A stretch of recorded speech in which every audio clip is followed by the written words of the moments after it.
साल कारगिल युद्ध को 25 साल हो रहे हैं। 26 जुलाई को कारगिल विजय दिवस के रूप में मनाया जाता है और जब महिंद्रा ऑटो ने हमसे इस महत्वपूर्ण अवसर पर कारगिल वॉर मेमोरियल जाने के लिए संपर्क किया तो जवाब सीधा था, बिल्कुल।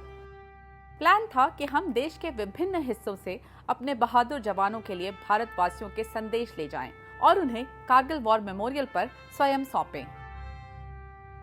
Hearts to brave hearts rally देश के 3 कोनों से शुरू हुई, तनोट राजस्थान, तेजू अरुणाचल प्रदेश और कोच्चि केरल। ये रैली दिल्ली पहुंची जहां से एनडीटीवी ऑटो टीम रैली में शामिल हुई और हम सब श्रीनगर पहुंचे।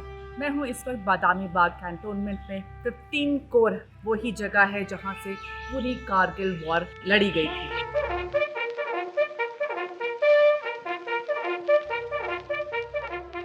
इस वक्त मैं हूँ चिनार वॉर मेमोरियल में। ये 1947 में वॉर मेमोरियल बना था उन सैनिकों को होमेज देने के लिए जिन्होंने 1947 की वॉर लड़ी थी, जिससे भारत की जो इंटेग्रिटी है वो बरकरार रहे।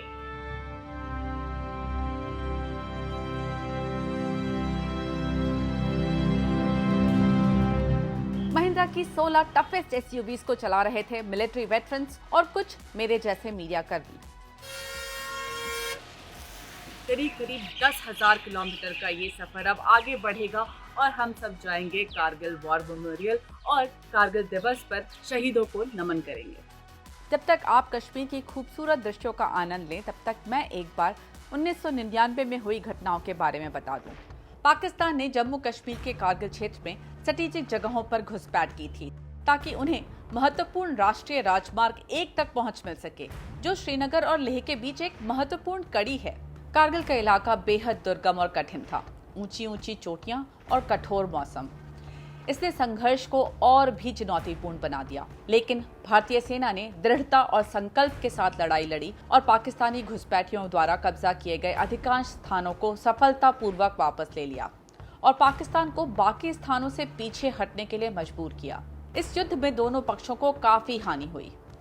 आधिकारिक आंकड़ों के अनुसार भारत ने लगभग 527 सैनिकों को खोया और इस युद्ध में 1500 अन्य घायल हुए।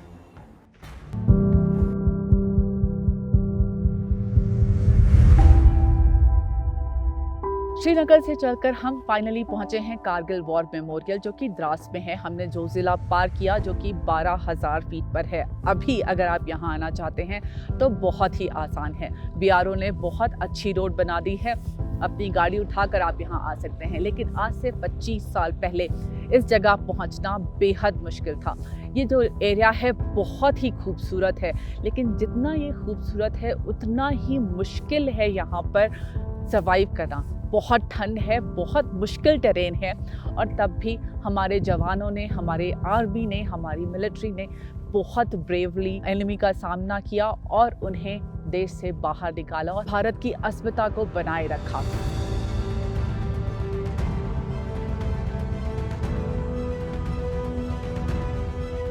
पूरे रास्ते हम वेटरन से बात करते हुए आ रहे थे, उनकी कहानियां सुनते हुए आ रहे थे। उन्होंने हमें वो पॉइंट्स सिखाए जहां पर उन्होंने बहुत मुश्किल लड़ाइयां लड़ी और उनकी कहानियां सुनकर रोंगटे खड़े हो जाते हैं। आप भी सुनिए कुछ कहानियां।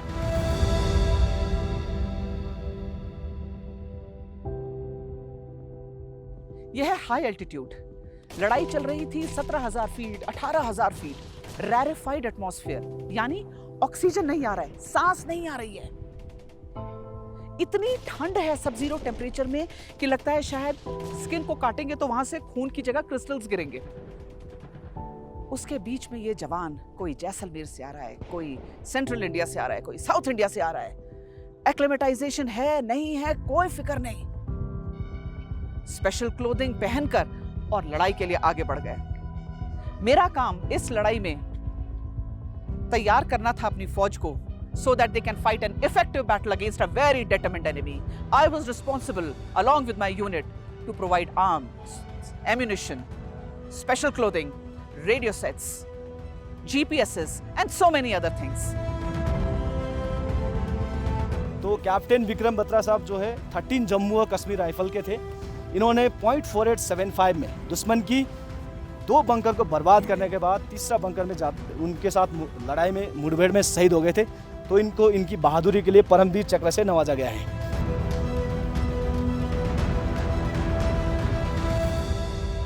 मैं सिर्फ यही कहना चाहूँगा कि आज से 25 साल पहले इस देश की बागडोर किसी और युवा के हाथ में थी। उन्होंने ये जंग लड़ी, उन्होंने ये जंग जीती। ये जंग तो खाली सिर्फ आर्मी ने नहीं जीती, मैं बोलूँगा पूरे हिंदुस्तान ने जीती है। लेकिन आज के युवा को भी उसी तरह से कंट्रीब्यूट करना चाहिए जो उम्मीद आज से 25 साल पहले उस वक्त के युवा से, उस वक्त की यंग फौज से उम्मीद बनाई गई थी। I'm rekindling the whole memory because when I was posted with the army, I actually drove from Cochin to Bareilly and our unit got deployed in the valley in 1999. And it's exactly after 25 years, Faujiana Mahindra got in touch with me. They said, "Will you want to join for the rally?" I said, "Of course, I'm not going to blink my eye on that." And from Cochin we are here, and I am waiting to go and raring to go to that area where I had taken so many photographs. It will be Kargil as I saw it then and now. शहीदों की चिताओं पर लगेंगे हर बरस मेले, वतन पर मरने वालों का यही आखिरी निशान होगा। इसी भाव को लेकर हम इस साल चले थे देशवासियों की भावनाओं और इमोशंस को व्यक्त करने हमारे ब्रेव हार्ट्स के लिए, और ये रैली आज इस कारगिल वॉर मेमोरियल पर ख़त्म हो रही है। ये वॉर मेमोरियल कारगिल वॉर में शहीद हुए 545 के आसपास सोल्जर्स को श्रद्धांजलि देता है।